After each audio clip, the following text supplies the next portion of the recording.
you're a producer as well on all the songs, writing all those songs, which is important. That's very cool. Sorry. What? No, it's very cool. It's like, I've done it a bit, but it's like, it's one of the, and I love writing. It is cool to have it come from your perspective, especially when it's an album that means so much. That's where that lands for me as well.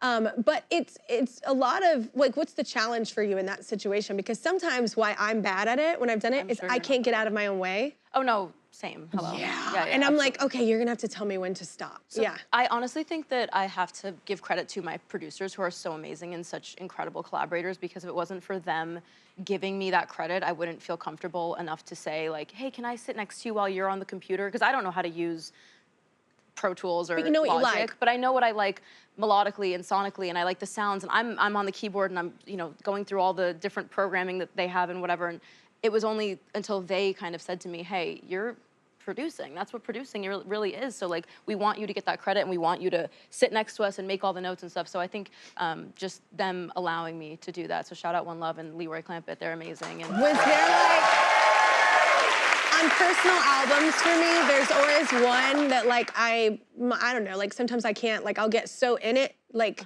almost like how actors would. I guess you get in that space where you were when you wrote those lyrics, and it's hard to get through the song. Did you have any challenging ones like that?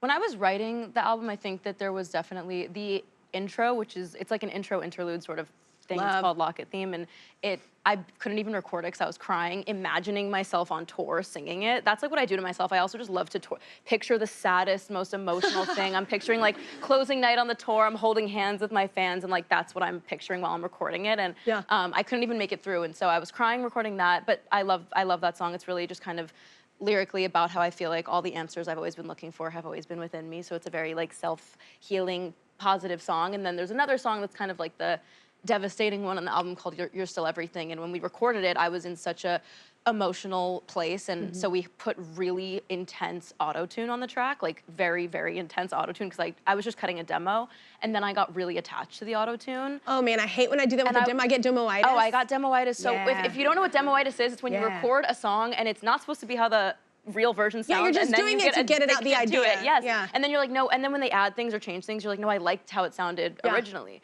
So demo-itis is very, very real. Yeah. And thank you for seeing me there. But so I got really attached to the auto-tune, and then when I tried to record it without the auto-tune, I was like, I'm missing something about the auto-tune. Felt so emotional to me, and now it's on the album with, like, hard auto-tune. I'm wondering though if it's that, or if it's because there was, oh man, there's some stuff I've done that, like, I have hated of myself, but Jason, my producer, or even Jesse, another one of my producers, pushed me and been like, so when you recorded this though, you were so intensely in that moment that I know it's not perfect. You're associating the memory. But it actually sounds emotionally perfect for the, I think we should keep it, and they fight me and they win. Sometimes you need to listen. But sometimes I win. It's important. It's important. But it is, it's sometimes you do have to take yourself out of it. So it might not even be, it might have been, because it's kind of a cool thing to do sometimes. I mean, I think you share. No, and also I literally feel like I sound like a sad robot or something. So. But it's like, and there's, it's probably also though, not just that, it's probably where you were emotionally, when you sing it. Yeah. Because it's hard to evoking that emotion. Yeah, it's hard to remake